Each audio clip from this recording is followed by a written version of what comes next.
speaking of the Apollo moon missions, which obviously is a topic tonight, I know you had said that you were trained as a photographer as well, and that obviously, I would say, probably really got you ready or prepared or in a position to be able to examine exactly that, the photographs that we were all given.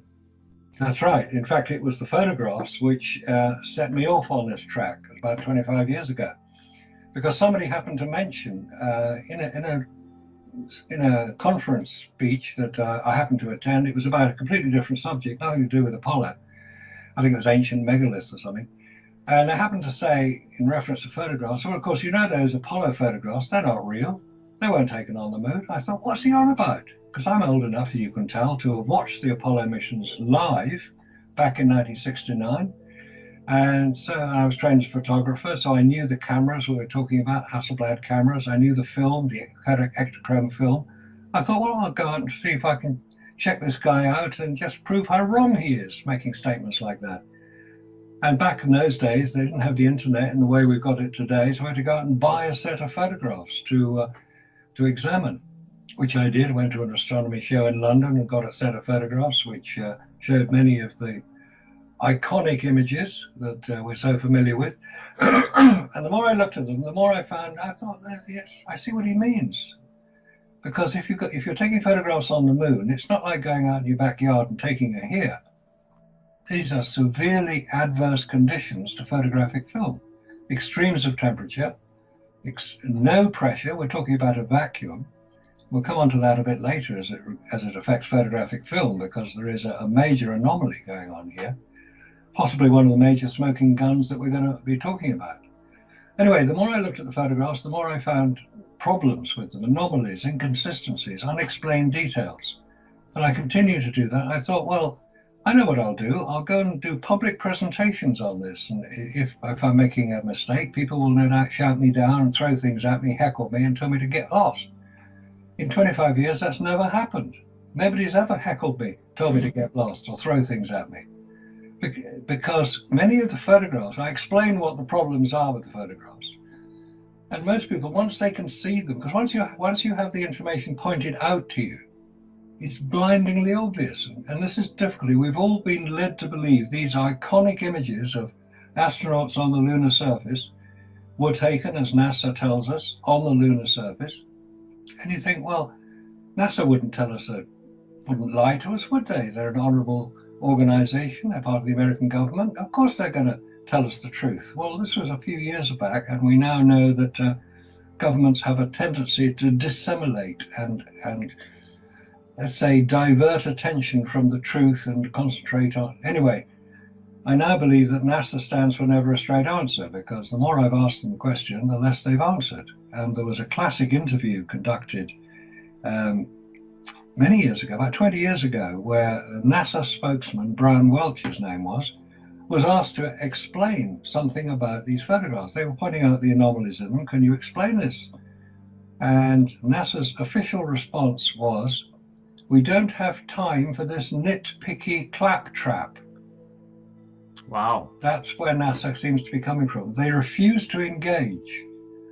I don't know if you recall, about 10 years ago, maybe a bit longer, Jim Oberg, who was a well-known science writer, worked for NASA, was commissioned by NASA to write a book to refute all these allegations. And that caused a bit of a stir, and NASA decided they would cancel the book. So it didn't give more attention to these hoax believers, because that's what I am. I'm a hoax believer. I presume you are, and Scott is as well.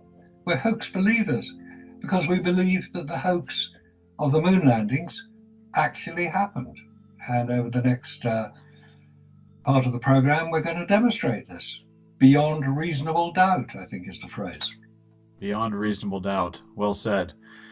Well, yes. And so I wanted to get into a little bit about about your experience then in presenting on this. I know you've appeared on BBC, TV, other UK television stations, and then a number of broadcasts, all over Europe and in Asia, I guess. Russian, you said Russian, French, German, and Swiss, and been in documentary films, been on the History Channel, many radio shows, both broadcast and online. And you've given hundreds of public presentations. You said, but you've never been heckled or asked to leave. So you must be bringing some pretty compelling evidence to the table, Well, because you keep getting invited back, it sounds like. I do. If people like to hear it, maybe they think I'm just making a complete fool of myself, and they want to see what's it like to watch somebody make a complete fool of himself. But if that's the way people think, it doesn't bother me too much. But I don't make a complete fool of myself. Now, one of the presentations I was asked to give was at the British Interplanetary Society. That's probably the world's preeminent space flight enthusiasts organization. It was formed in Liverpool in 1933 in the north of England. It's now based in London, and it has many eminent science people as members. Arthur C. Clarke was a prominent member. Patrick Moore was a prominent member. You may remember him asking that famous question in the Apollo 11 press conference, could you see stars through the solar corona? That was Patrick Moore who asked the question. I was asked to give a presentation there because I thought, okay, well, that's a good idea, because if I'm wrong, they're going to show me I'm wrong. And rather than just me doing a presentation as I do in public, they decided to have a debate. And they would put somebody up from the British Interplanetary Society who would refute what I had to say. So I would go away with my tail between my legs, and I would never be seen again. That was the theory. That would be followed by a question and answer session. So I had 40 minutes. The person refuting me had 40 minutes, and then we had an hour and a half question and answer, which surprised everybody. The main criticism was that the person refuting what I had to say didn't refute anything. He just gave his normal Apollo is a wonderful organization presentation. So the question and answers were more directed at him. Why didn't you refute what Marcus said? Wow. And he didn't actually have an answer. Now, given that the organization is primarily supporting spaceflight, that's the name of their publication, their monthly publication, Spaceflight. It's a very interesting magazine, covers all matters to do with space, certainly worth a read. Once they had heard what I had to say, they decided that the best way to get rid of me was just ignore what I had to say. But I'm actually a member of the society, the British Interplanetary Society, so I appear there periodically because they put on quite regular presentations. They're going through now a series of presentations about all the Apollo programs. And I occasionally appear and ask. In fact, somebody came up to me and said, are you going to ask embarrassing questions? And I said, no, I don't ask embarrassing questions. I ask challenging questions. So it's obviously noted that I'm not exactly a fully paid up member of the Isn't Space Wonderful Club. You let your dues lapse, it appears. Yes, but it's great fun. I mean, I'm old enough and ugly enough and big enough not to worry about people taking exception to these things, because I'll just discuss it with them. I say, give me the evidence that you want to see. This is the point. Look at the evidence, and that's what I look at. That's what the photographs are. They're evidence, and we discuss the evidence. We don't discuss the ideas or the opinions. Opinions, anybody can have an opinion. But when you're looking at facts and scientific evidence, it's either real or it's not. And that's where we're going. And that's what we discuss. Very good. If I might just make a comment that the article for Marcus is on the Ollis site. It's called Into the Lion's Den. Anyone can look it up and read the article and what actually happened to him at the event. It's right there. There it is. And that's the Aulis site. That's AULIS.net. So anybody would like to go look that up. So thanks for pointing that out. Thanks for pointing that out, Scott. It's .com, not .net.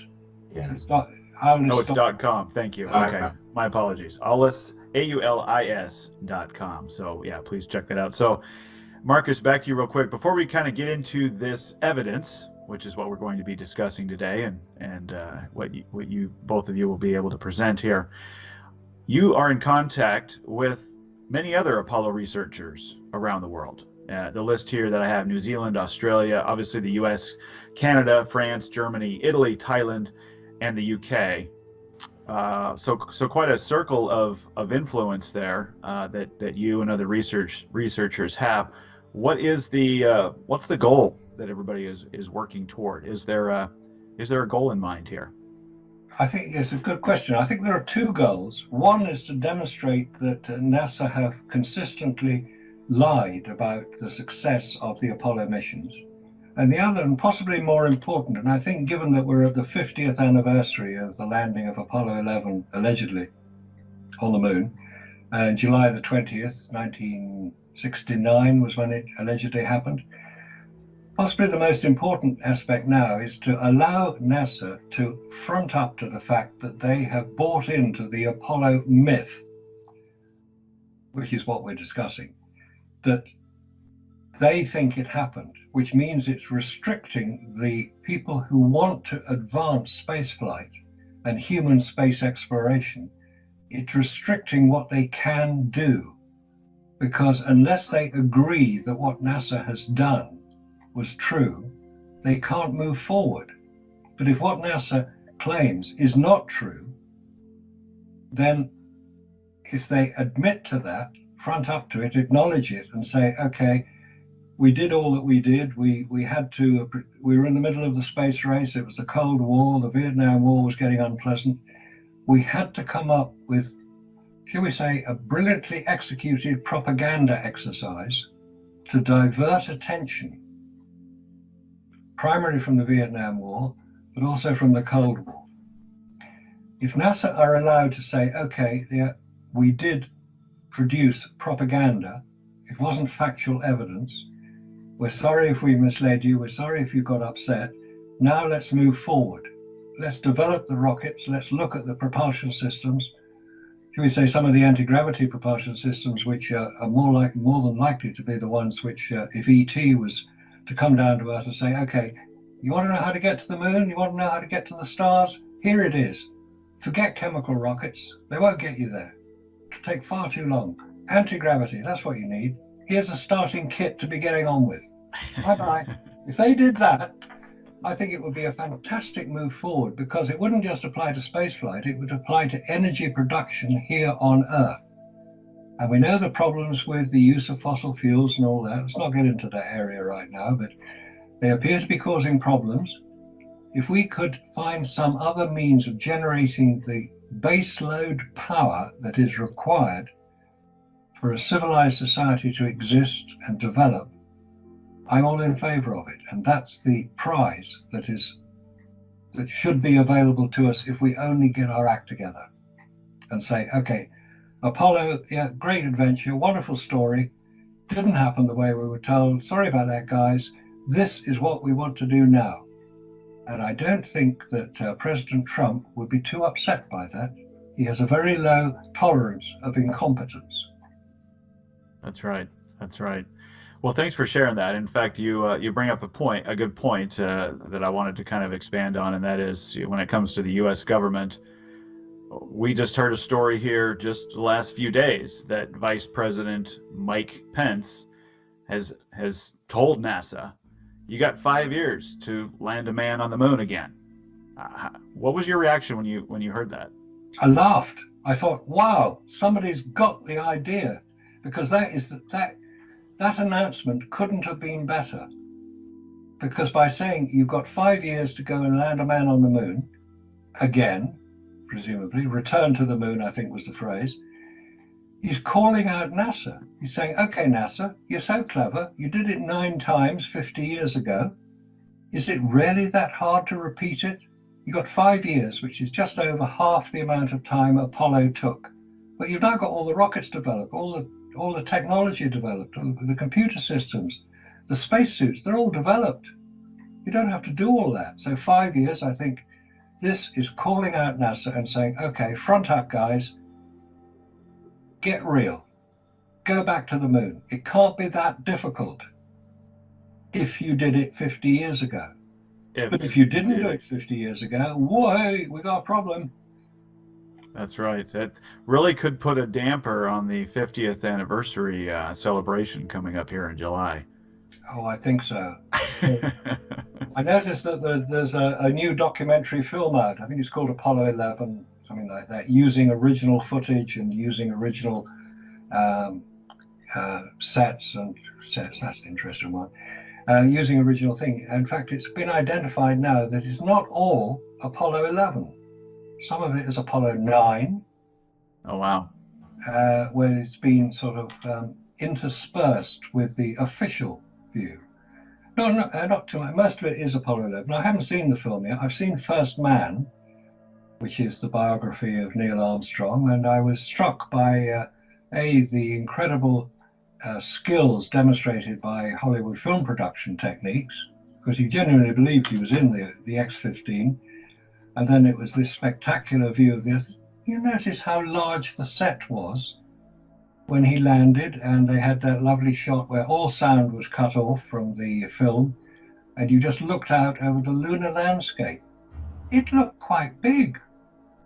Hollywood's perfectly capable of building large sets, very large sets. Maybe we'll come back to that later because there's some interesting information coming out. I look forward to it. Just mention Stanley Kubrick. Stanley Kubrick. Well, we've only got a couple minutes left in the first segment. I didn't want to leave Scott completely in our dust here as we were talking, but before we get there, Scott, we know your background. We've talked about it before, but just a quick reminder for the folks there. You've been investigating, and correct me where I'm wrong, you've really been investigating these photographs for more than 10 years. You had a lot of time to do that, watching your parents, taking care of your parents as they were aging.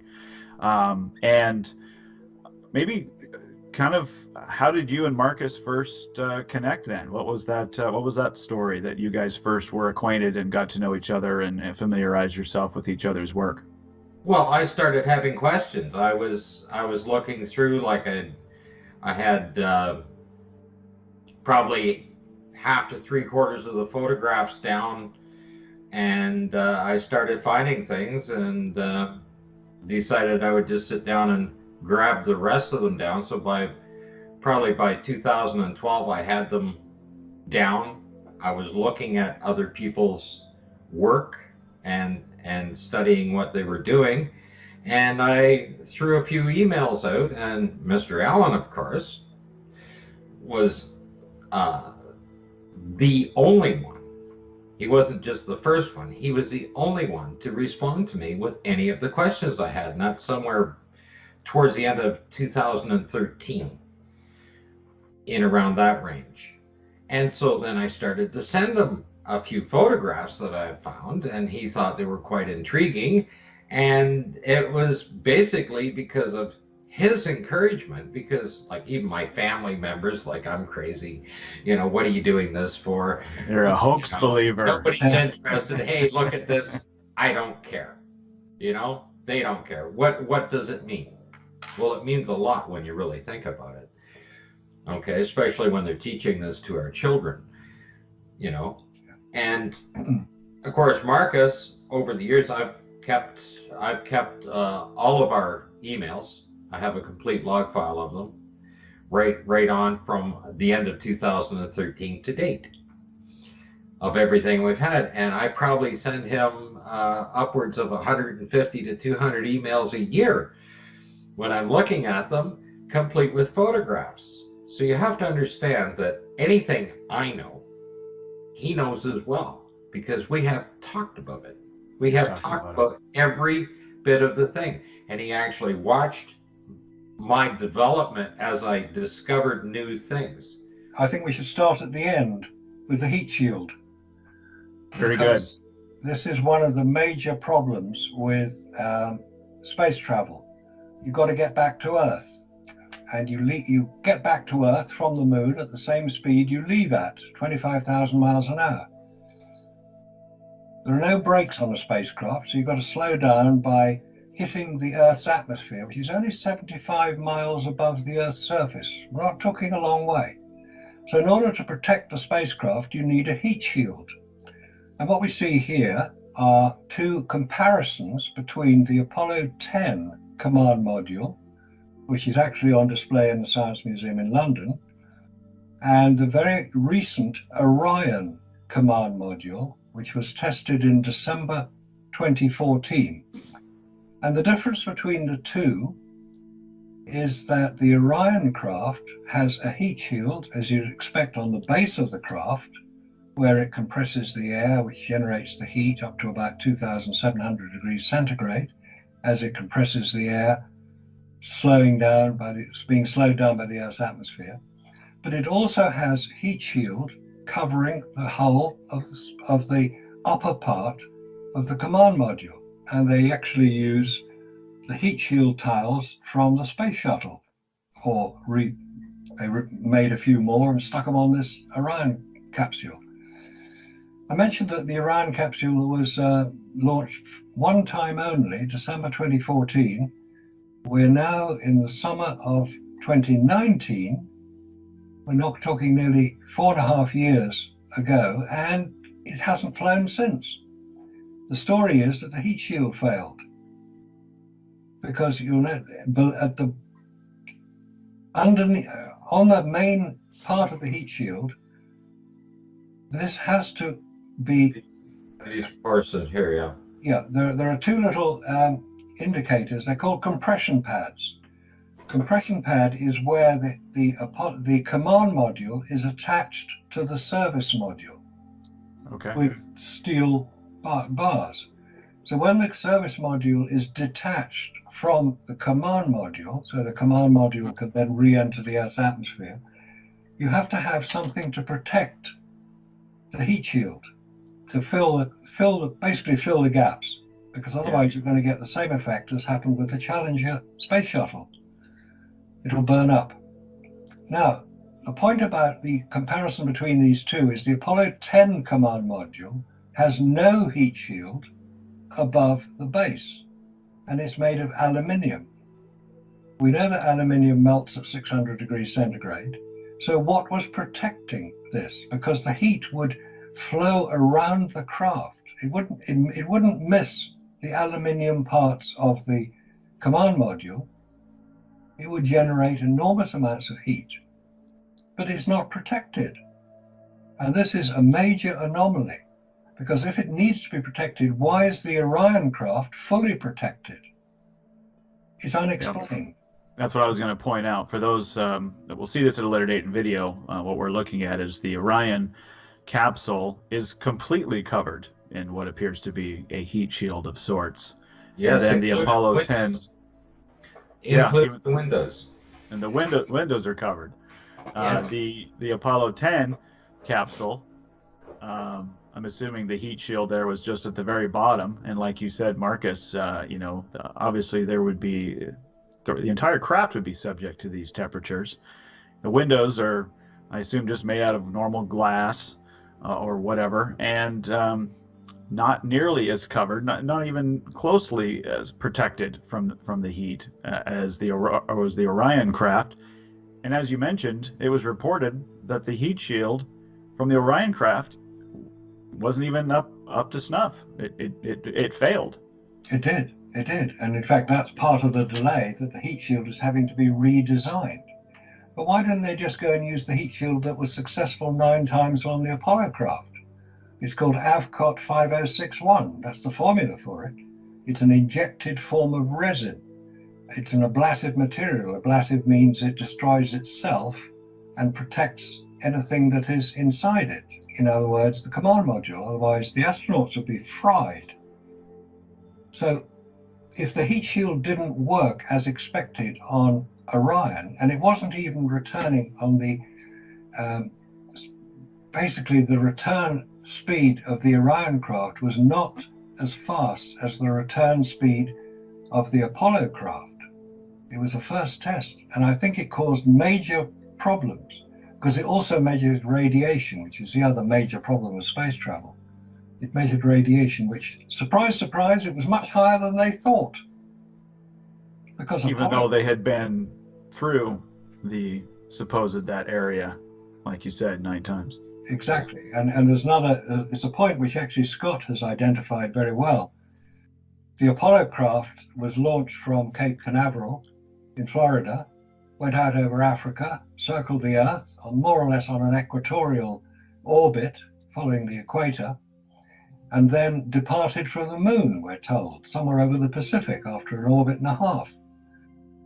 Which is that's the story we've been told for years, until it started to get changed. Some of the NASA records started to insist, no, they didn't go through the equatorial part. They had to go through from a polar exit in order to avoid the Van Allen radiation belts. Oh, whoops, hang on. Are we talking about dangerous radiation here? Yes, we are.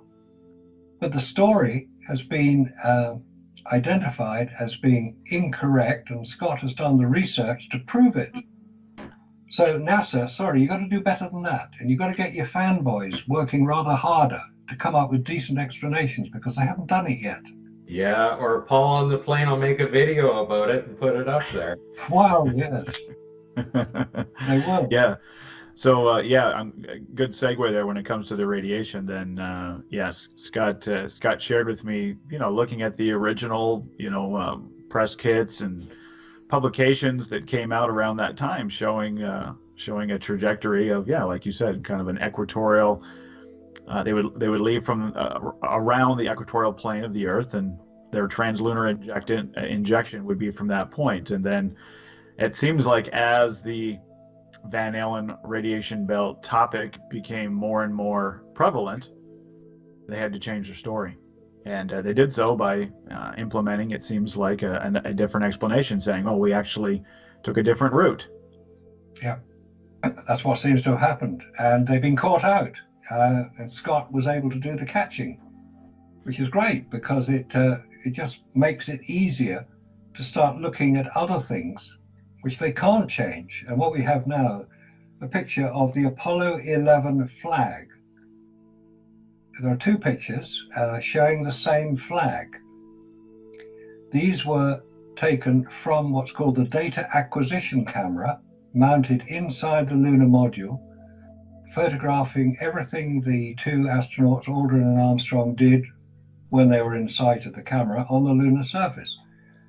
And once it was set in motion, it was filming at 1 frame per second for the whole time they were on. 2 hours, 21 minutes Armstrong spent on the lunar surface. Aldrin spent a little bit less because he was second out.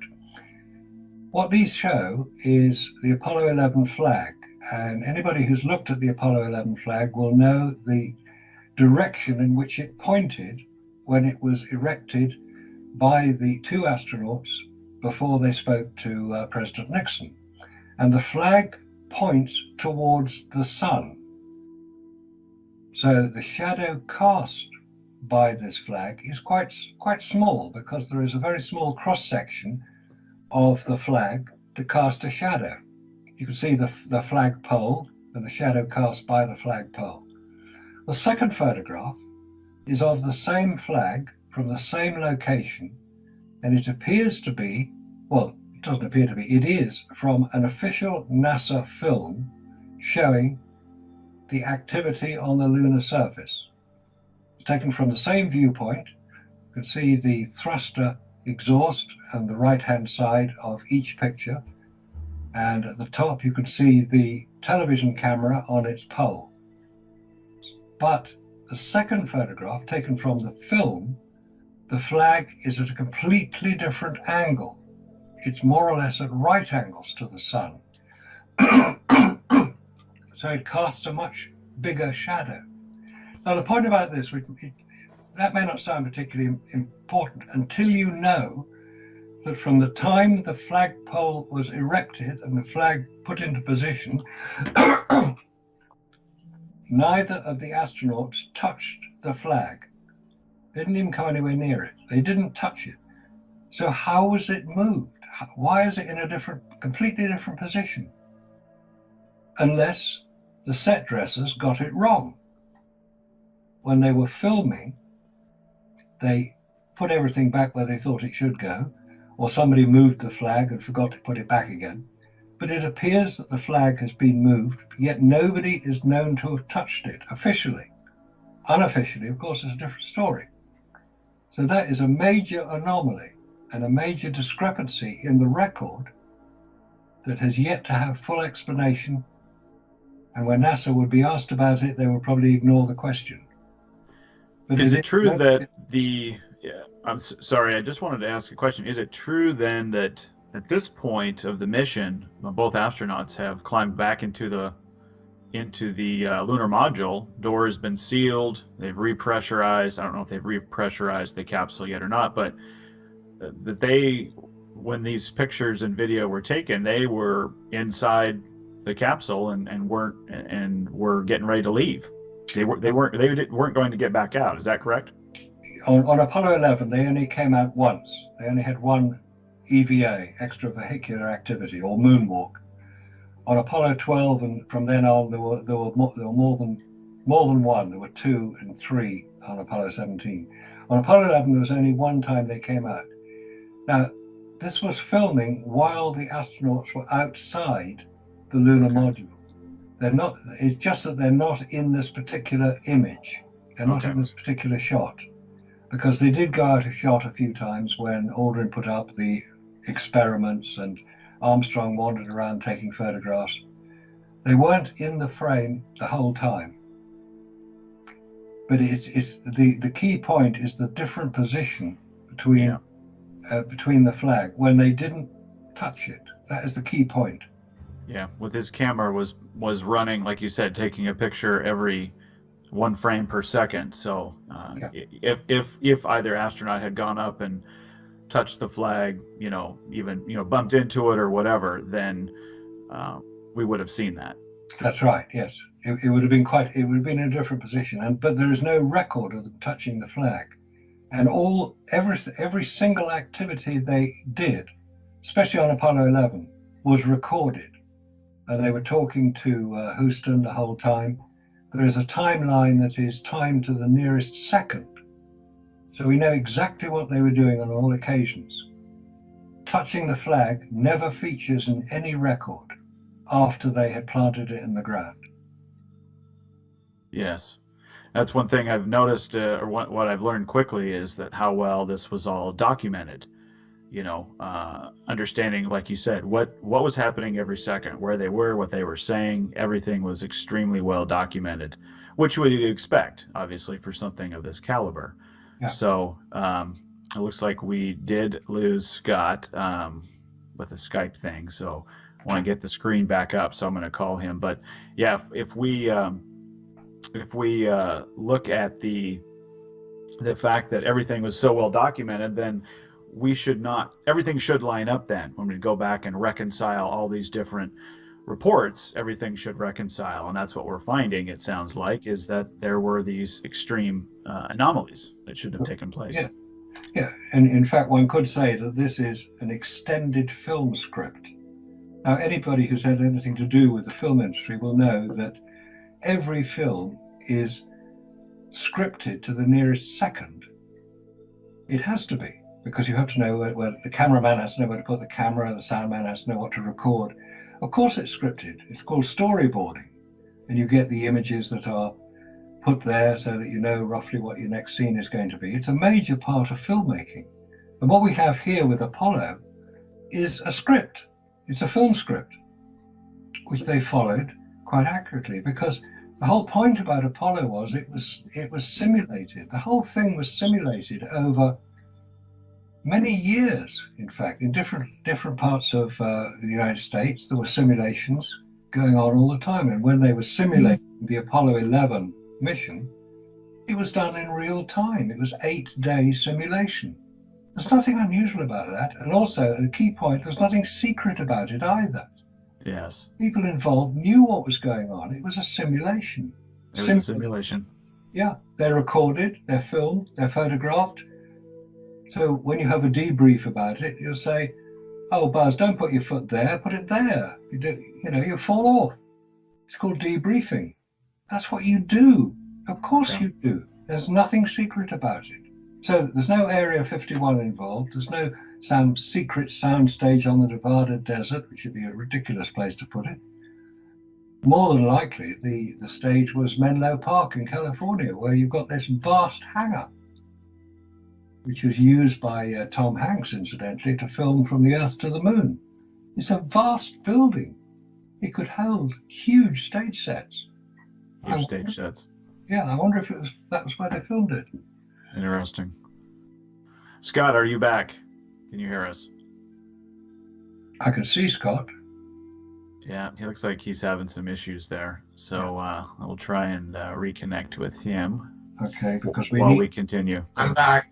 Here he is, Oh, back again. there, you are back. All right, Scott, welcome back.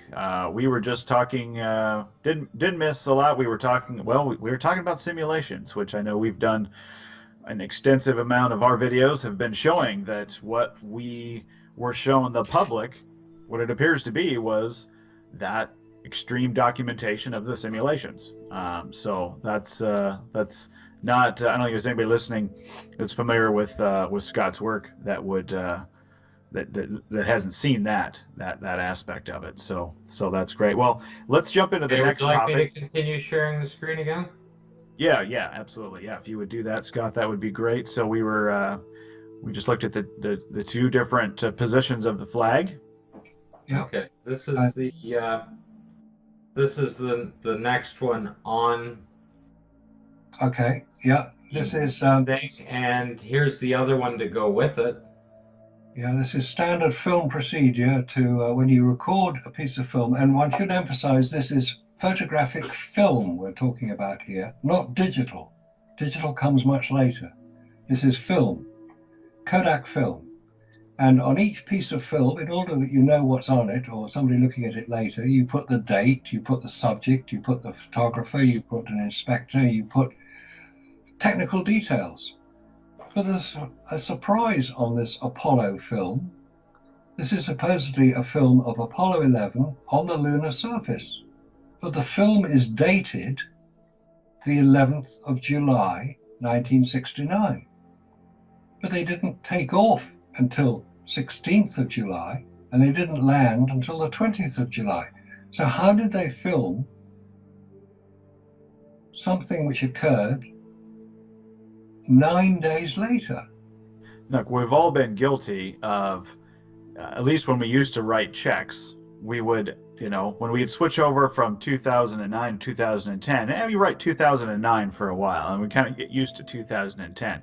I don't know anybody that says, "Oh, I've been stuck on July 10th for like 2 weeks now. Is it the 11th now?" It's called post-dating your check. That's right, and you do that because you need to work around something. Yes, exactly. But surely NASA don't have a shortage of film. And in fact, there is a second image which Scott has now put up showing the 10th of July, 1969. And this is for more of the films, more of the information. Magazine. Second. So all this information appears to have been recorded at least a week before they got anywhere near the moon. It makes no sense. Which aligns, I think, pretty well with the simulation calendar that everybody was given. And it was, like you said, there was no secrets around that. I mean, before you go on to, when you're in theater, right, the last thing you do is you have a dress rehearsal. You go through everything. You put on the suit, you take off the suit, you get in and out of the LEM, you do everything. You simulate everything as if you are on the moon. You're getting ready. You're going through the motions. You're developing that muscle memory, right? This is what they were doing. They were filming it all, and they were doing it just like they planned to do it on the moon. And then this was all then shown to the public and we were told, well, this was from the moon. Yeah, well, which couldn't be true because the date is all wrong, which is a major discrepancy. In fact, it was Scott who identified it originally because he was prepared to look at all the detail. And and these are actually on YouTube now, which is where we found them. They're on YouTube. They're posted there by NASA, who obviously didn't look through them before they posted them. Because it's not just Apollo 11 this applies to. All the other Apollo missions have film dated a few days before before launch of the mission. That's not a smoking gun. I mean, that in of itself, we could probably stop the show here, and just from that piece of evidence and showing that the simulation calendar were these dates, and that the film and photographs, etc., line up with that. And then, but we don't have anything dated later when we were told that they were 240,000 miles away. Exactly. Actually, one further piece of, shall we say, hard evidence, in my view, is I only heard this a few months ago. It was a presentation being given in London by a gentleman who had worked on the spy satellites, the KH-9 hexagon spy satellite. He was very proud of his work. He worked on the camera equipment. One of the points he made, which I've never heard made before, was he said, what we discovered was that when photographic film is exposed to a vacuum, it disintegrates. So because they were using photographic film in the spy satellites to photograph Russian rocket launches and all the rest of it. They weren't using digital back then. This is late 60s, early 70s, coincidental with Apollo. What he found, or what was necessary to be done, was that the photographic film had to be contained within a very slight pressurized environment. Only 1 pound per square inch was sufficient to maintain the integrity of photographic film, which is made from photographic emulsion. It basically starts life as a liquid. It's dried, but it still has the form of a liquid. The photographic film on the spy satellite had to go from the huge reels of film, containing about 30 miles of film, through the cameras, there were 2 of them, to produce stereo images, from there to the buckets, they were called, which were, get this, dropped from the satellite and captured by aircraft trailing vast fishing nets. Unbelievable to think of it now, but that's how they did it. And Wow. that is for real. The point is that the photographic film in a vacuum of space, and we're talking well above the Earth's atmosphere, we're talking about 200 miles up, where the vacuum is quite strong, it would destroy photographic film, or it appears to have done, and that's why it was necessary. And we were shown very nice images of the tubes through which the photographic film had to be transported, and the tubes were pressurized with nitrogen. We've shown the nitrogen gas canisters that we used to pressurize it, all the way through to being dropped out of the craft. Now, if that was required for photographic film in the late 1960s, what happened on the moon?